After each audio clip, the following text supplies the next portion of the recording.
Selamat Natal dulu mumpung ketemu.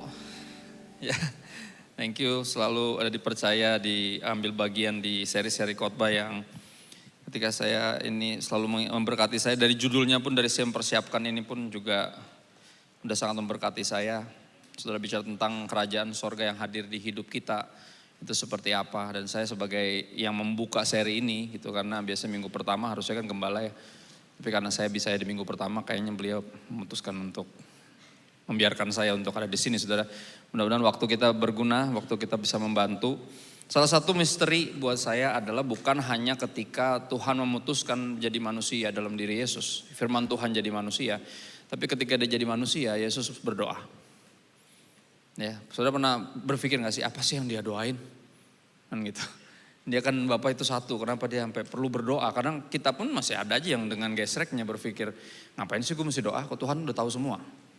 Loh, kita berdoa karena Yesus berdoa. Yesus saya berdoa loh. Ya. Dan ini menarik tentang doa, dan kita ternyata bisa belajar dari sini tentang apa sih artinya, seperti apa sih ketika kerajaan Allah hadir di hidup kita. Ya, seperti apa? Ternyata sangat bergantung dari apa yang kita doakan. Karena yang kita doakan adalah yang kita paling rindukan. Yang paling kita perhatikan sungguh-sungguh untuk kita minta, untuk kita benar-benar niatin gitu loh. Makanya semakin jarang berdoa kita makin ngaco hidupnya. Karena kita mengira kita yang berhak duduk di atas tahta hidup kita sendiri. Dan kita tahu kalau yang duduk di atas tahta selain Yesus pasti berantakan semua. Ya, dan termasuk hidup kita. Ketika kita yang duduk di situ, hidup kita berantakan. Ya, makanya kita mau belajar hari ini tentang apa artinya, saudara ya. Tentang kerajaan Allah yang hadir datang dalam hidup kita yang akan membawa sukacita. Ya, sukacita baru terjadi ketika sungguh-sungguh Kristus yang bertahta atas hidup kita. Ya, karena segala sesuatunya baru mulai masuk kepada desainnya, balik kepada desain semula diciptakan. Ya, sebelum kejatuhan manusia dalam dosa. Bicara tentang dua hal ini, saudara, betapa pola pikir dunia dan pola pikir kerajaan sorga itu sangat berlawanan. Dunia berbicara tentang kerajaan ini kerajaan saya, hidup saya tergantung saya, my way, dan semua untuk saya, me, myself, and I. Dan kita pernah semua hidup dengan mentalitas seperti ini, dan hidup kita makanya apa? Berantakan. Ya, kita raja dan ratu yang buruk, percayalah. Tapi berlawanan dengan kerajaan sorga, di mana ini adalah kerajaan dari Tuhan kita, dan hidup saya tergantung Tuhan, God's way, dan semua untuk Tuhan, dari Dia, oleh Dia, untuk Dia, dan bagi Dialah kemuliaan sampai selama-lamanya. Yang tujuan ini memerlukan pembaharuan budi. Berubahlah oleh pembaharuan budimu biar engkau bisa membedakan. Ya. Membedakan me, myself, and I versus dari Dia, oleh Dia, untuk Dia. Sangat berlawanan. Dan ini yang kita pelajari justru uniknya dari doa Bapa kami, doa yang kita udah rata-rata udah hafal. Kalau kita sekolah di sekolah Kristen, apalagi Kristen dari kecil, Anda harus hafal nih, kalau enggak nilainya jelek. Ada bagian yang harus menghafal. Ya. Di Lukas 11 ayat 1 sampai 2, berkatalah seorang dari murid-murid Yesus kepada Tuhan Yesus, Tuhan ajarlah kami berdoa sama seperti yang diajarkan Yohanes kepada murid-muridnya. Ya, artinya ajaran tentang bagaimana harus berdoa nampaknya gak bakal diajarin sama Yesus kalau mereka gak minta. Kenapa? Ya, sederhananya harusnya untuk kita, seorang anak ngomong sama orang tuanya atau sama papanya, harusnya gak ada yang perlu ngajarin, ya tinggal ngomong aja. Ya kan, doa harusnya sesuatu yang natural seperti itu. Tapi mereka minta, masa murid-murid Yohanes diajarin berdoa, kita enggak? Ya, jawab Yesus kepada mereka, apabila kamu berdoa, whenever, kapanpun kamu berdoa. Jadi apapun yang kita minta dan doakan, kita harus mulai dengan ini. Dengan mentalitas ini, bukan mantra, bukan. Ya, tapi dengan sikap hati yang demikian. Ya, doa Bapa kami setiap poinnya justru mengajarkan kepada kita mesti bersikap hati seperti apa ketika kita berdoa. Mesti diingatkan. Ya, saya nggak anti doa Yabes, saya nggak anti doa yang lain, cuman nggak diajarin sama Yesus. Doa Yabes kayak doa Kristo. Setiap pokok doa kita kan beda poinnya. Permohonan kita kan spesifik.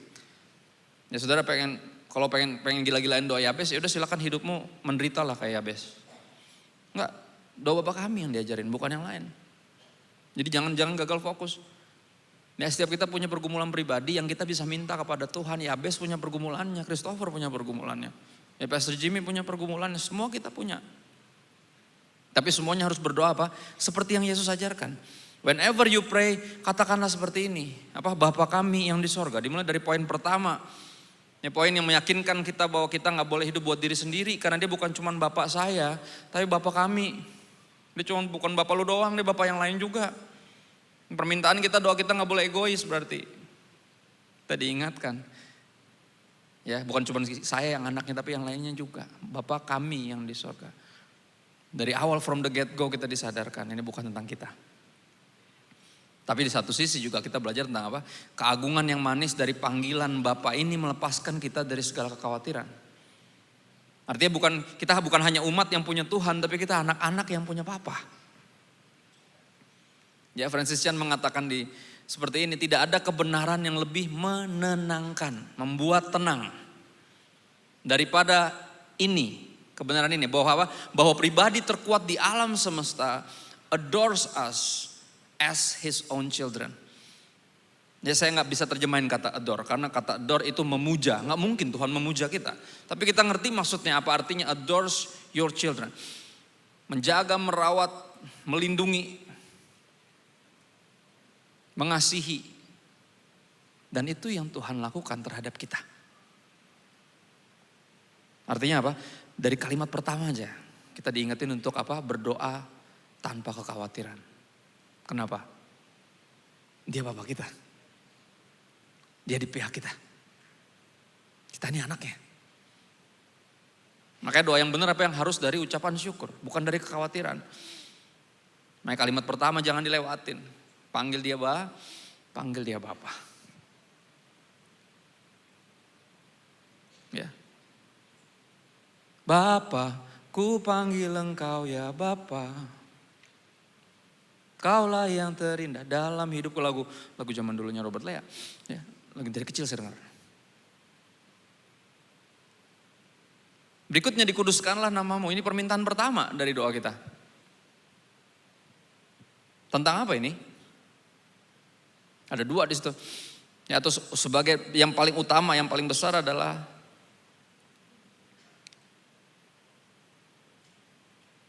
nama baik atau image siapa yang terpenting dalam hidup ini. Kerap kali yang kita pikirin diri kita sendiri. Ya, sebagai orang tua kerap kali kita marah bukan karena anak kita bikin sesuatu yang salah, tapi karena mereka bikin salah, kita yang malu. Marahnya kita nggak ada urusannya sama anak-anak kita, lebih mikirin diri sendiri. Dan itu egois. Kita mengira ini tentang kita, tapi bukan. Dari awal doa kita disadarkan hidup ini bukan tentang saya. It's all about him. But he is my father. He is for me. Ya, sebagai orang Kristen kita membawa nama besar Tuhan. Kita mewakili dia yang baik dan kudus. Artinya ini sebuah permohonan supaya Tuhan menjaga kita. Supaya kita tidak mencemarkan nama besarnya yang kita bawa kemana-mana. Ingat kita anaknya. Tingkah laku kita gak boleh sembarangan. Karena kita bawa nama besar Papa kita.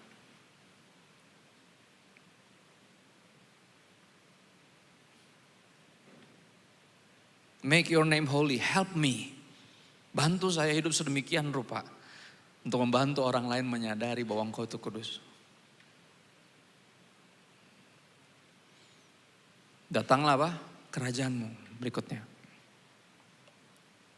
Bicara tentang apa nih? Ya, bicara tentang kepentingan atau agenda siapa yang terpenting dalam hidup ini. Kehendak siapa yang harus terjadi dalam hidup saya. Ya, datanglah kerajaanmu adalah sebuah permintaan. Kita meminta Tuhan untuk berdaulat sepenuhnya atas kita.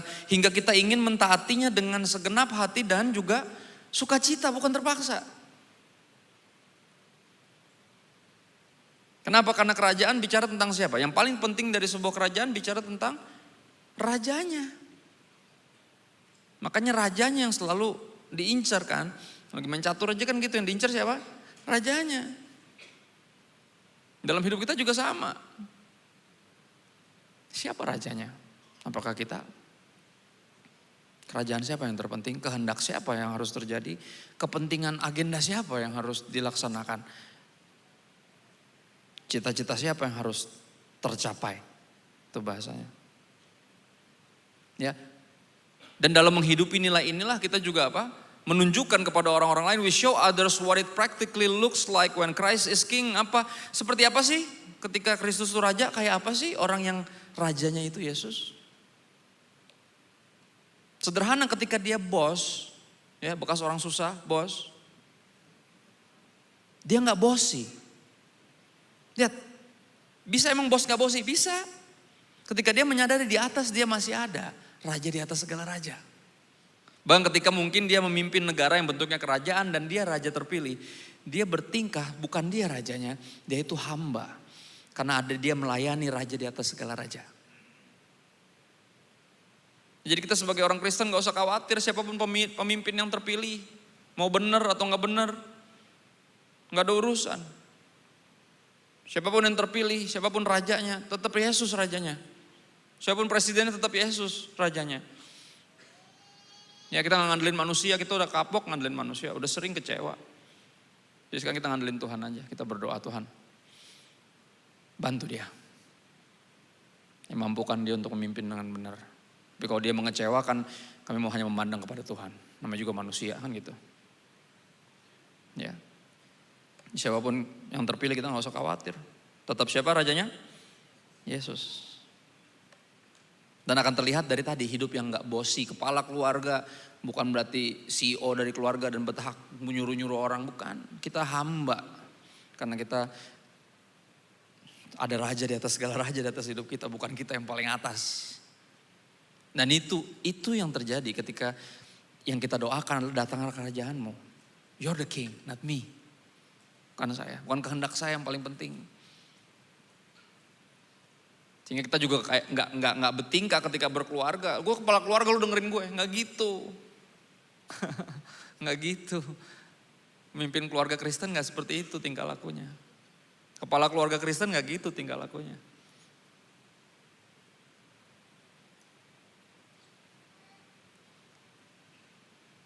Jadilah apa?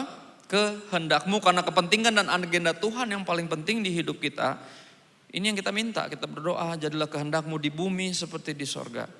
Bicara tentang kehendak atau keinginan siapa yang terpenting dalam hidup ini yang harus tercapai.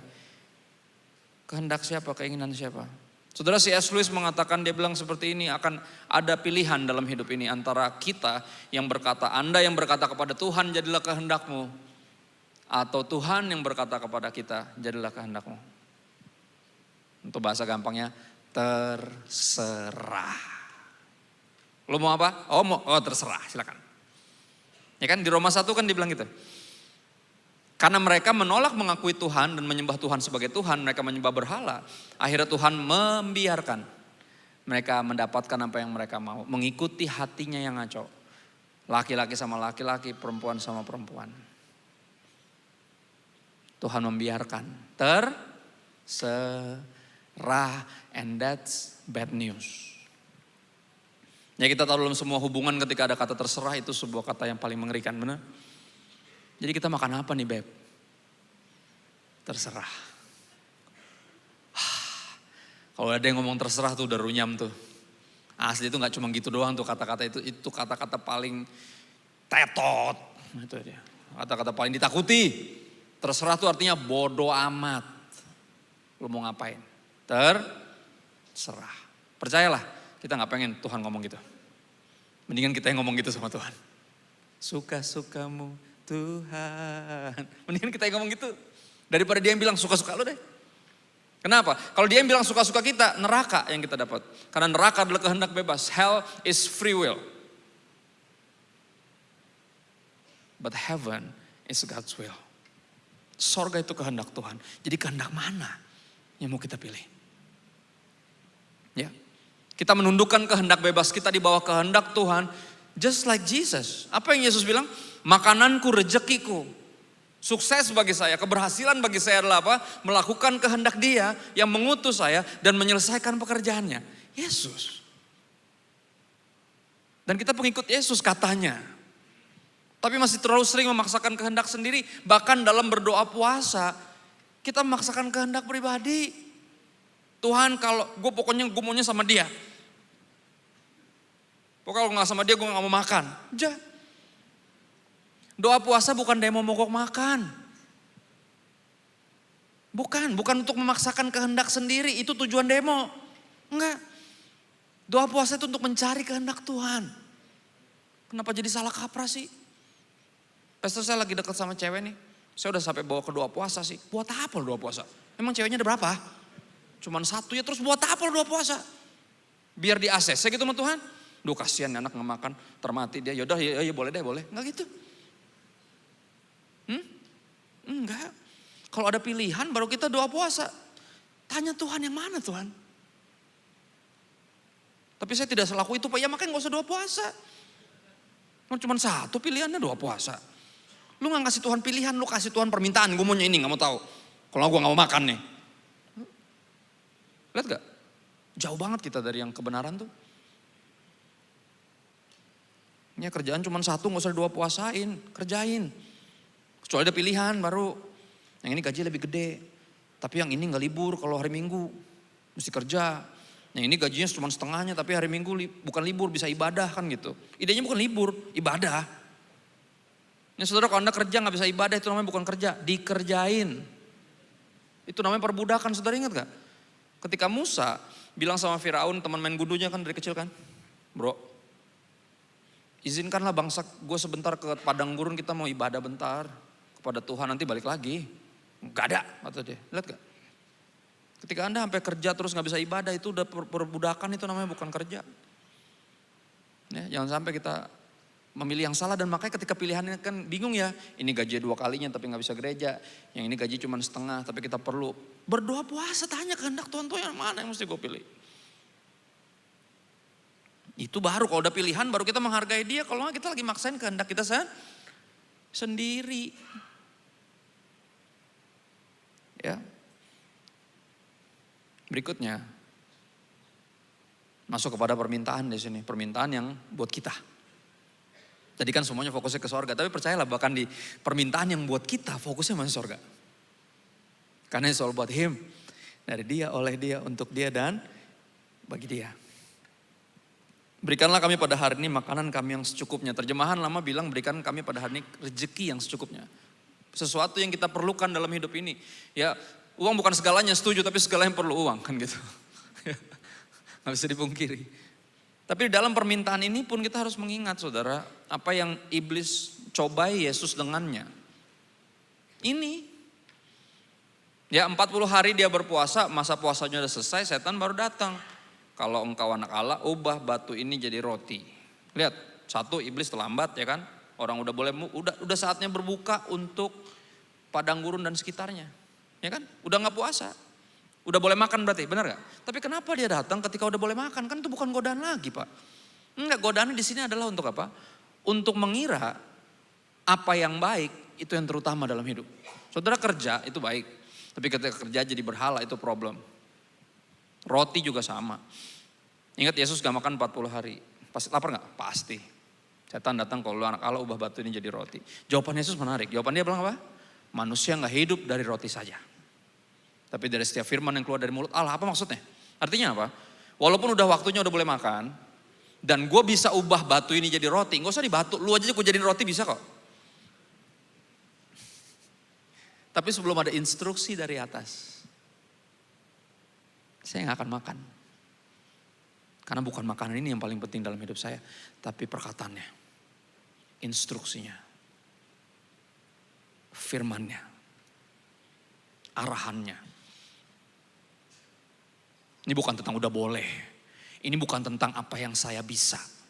Ini tentang apa yang dia mau. Timingnya dia. Kehendaknya dia.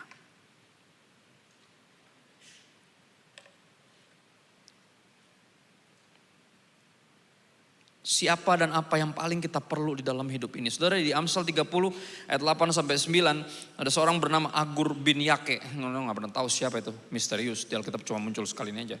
Di pasal 30 dia semua nulis. Ada 2 teori yang menganggap, satu lagi bilang oh ini sebenarnya Salomo.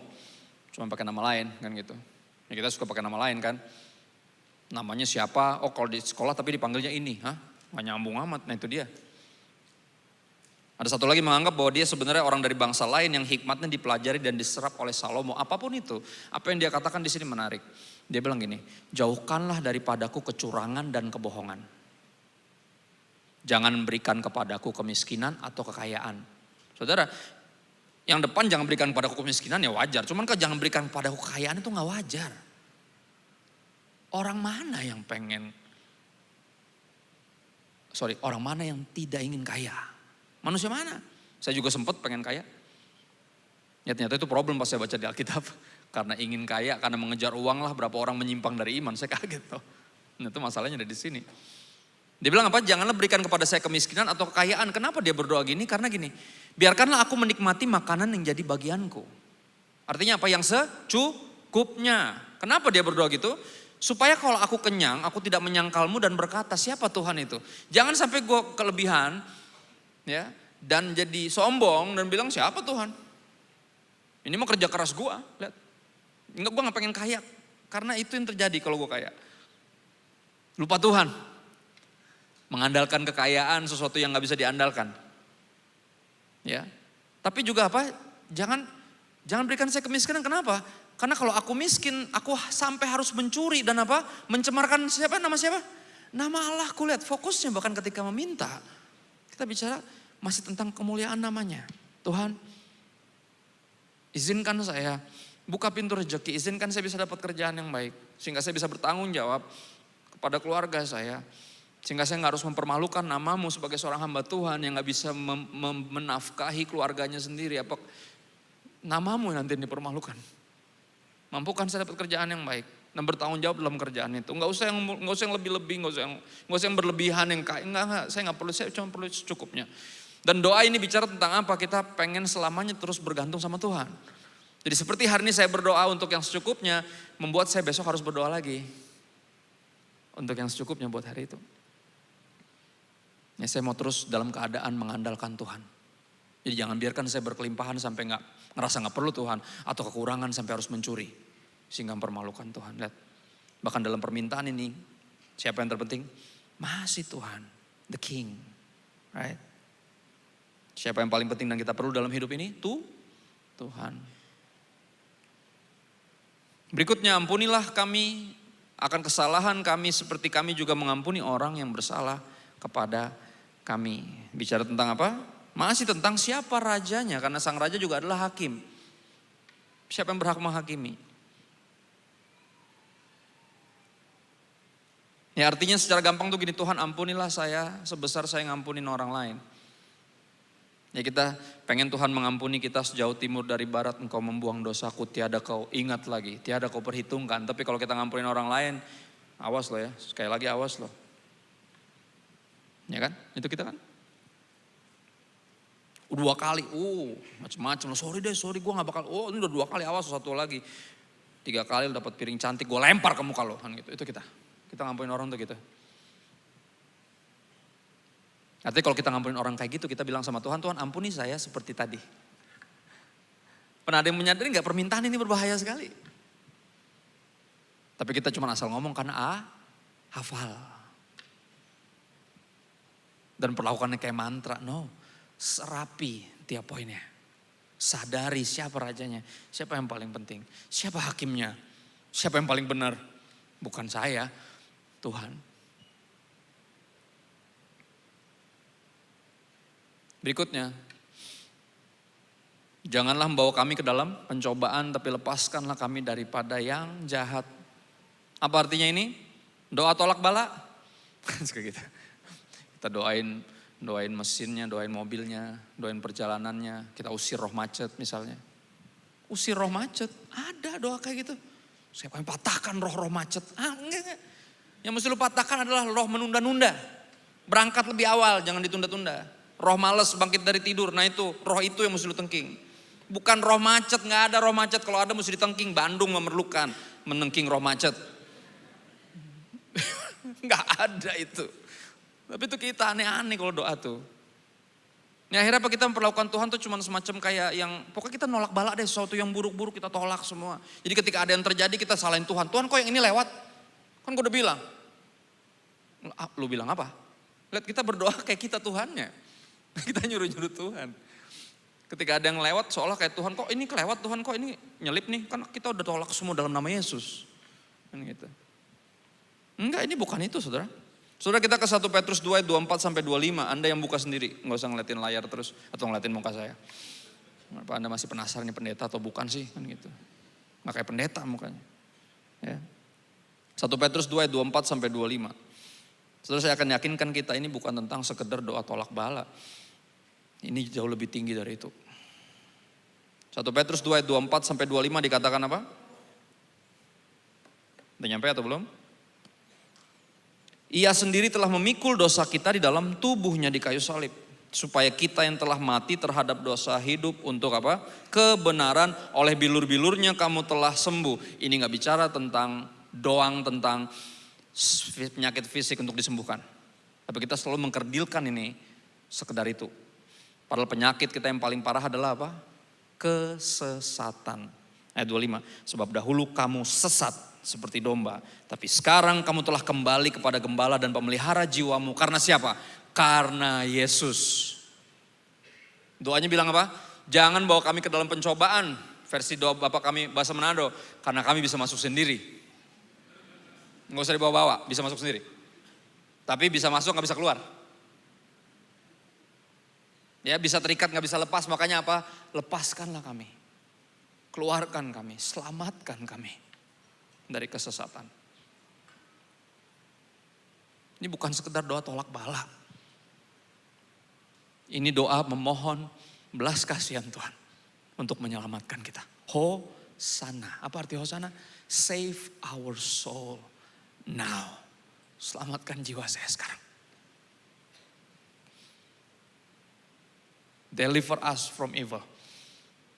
Tebus kami dari kejahatan. Selamatkan kami dari kesesatan kami, kebodohan kami. Selamatkan kami dari kebinasaan. Itu dia. Artinya apa? Bicara masih tentang Sang Raja. Siapa yang bisa menolong dan menyelamatkan kita dari kebinasaan? Cuman Yesus.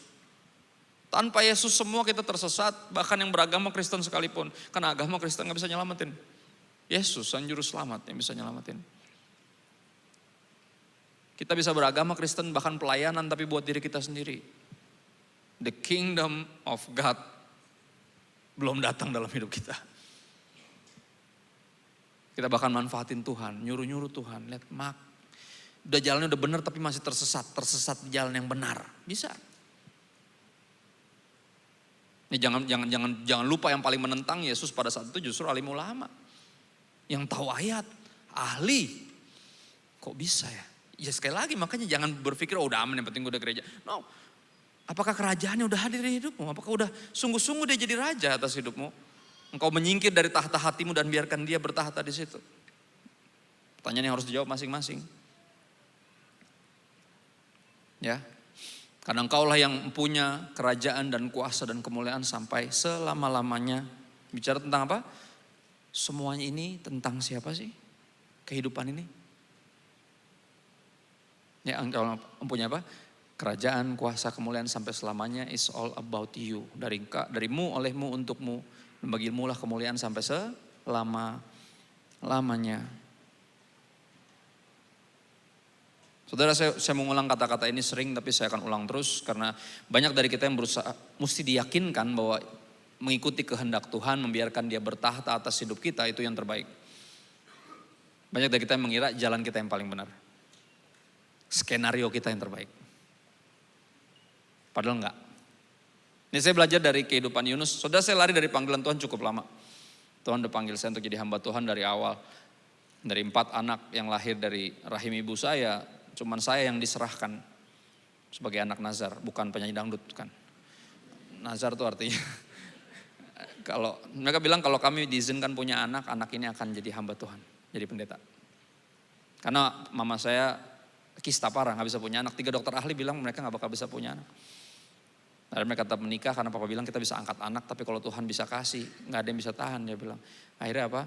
Lahirlah saya, benar, makanya diserahin langsung kepada Tuhan, yang bakal jadi hamba Tuhan, dan lahir 3 yang lain. Tapi cuma saya doang yang dinazarkan untuk jadi hamba Tuhan. Seumur hidup saya lari dari situ karena saya gak mau jadi pendeta. Seperti ketika adik saya yang lain, gak ada yang mau jadi pendeta kita. Makanya Papa selalu bilang kalian gak harus jadi pendeta, tapi kan harus jadi pelita. Jadi ngapain aja harus buat Tuhan, katanya gitu. Terserah mau ngapain, yang penting buat Tuhan. Harus jadi pelita. Right? Saya coba lari sejauh desain grafis. Ya, kerja 6 tahun jadi book designer, saya lari sejauh yang saya bisa. Sambil tetap pelayanan, karena saya pikir pelayanan kan gak harus jadi pendeta ya. Saya main musik, apapun lah, yang penting bukan jadi pendeta. Tapi panggilannya spesifik sebenarnya, saya udah tahu itu, tapi saya coba lari. Ya saya ingat kisah hidup saya kayak Yunus, saudara ingat gak kisah Yunus? Tuhan suruh dia ke Niniwe, dia malah lari ke Tarsis. Saya yakin ke Tarsisnya pelayanan tuh pasti. Iyalah nabi, masa ya hilik-hilik, halan-halan masa. Nah, mungkin pasti pelayanan dia itu. Cuman dia gak mau, Tuhan suruh kesini dia kesana. Ya dia kesana jauh dari panggilan Tuhan, beli tiket sendiri. Padahal kalau dia langsung bilang ke Niniwe pasti ada yang beliin tiketnya, ya kan? Iyalah, kan memang rencana Tuhan. When there is vision, there will be provision. Dimana ada visi pasti ada penyediaan. Chill. Kalau itu jadi terlalu ribet, jangan-jangan itu bukan visi, itu ambisi lo. Dan Tuhan terlalu baik sampai dia bikin lo jadi ribet. Bukan kena azab, bukan. Lagi diarahin ke jalan yang benar. Yang penuh damai dan sukacita. Bukan tanpa tantangan, banyak tantangan. Ya, dia lari jauh, akhirnya apa? Diserang badai kapalnya. Secara sepintas, secara agama kita pikir dia kena azab kan gitu. Akhirnya tuh orang sampai uang undi nih gara-gara siapa nih kita kena badai. Ini kayak kena azab nih, badainya gak umum nih. Tek, dilempar, nomor sekian, mana bocahnya. Di bawah bisa tidur di tengah badai, dahsyat. Hidup udah hancur, masih bisa, enggak gue gak mau Tuhan. Masih bisa gitu, I'm fine, bisa gitu. Fine pale lu aja kelihatan berantakan hidup lu. Fine, I'm fine, kan gitu. Ada tuh orang-orang kayak gitu. Nah akhirnya apa keluar dia ditanya lu siapa? Saya nabi dari Tuhan yang maha tinggi, Tuhan yang benar. Atau orang-orang, belum pernah ketemu orang segoblok ini ngajak ribut Tuhan. Yang ngomong pelaut, yang biasanya mabok. Yang mabok aja bisa waras. Yang nabi malah mabok, bingung gak?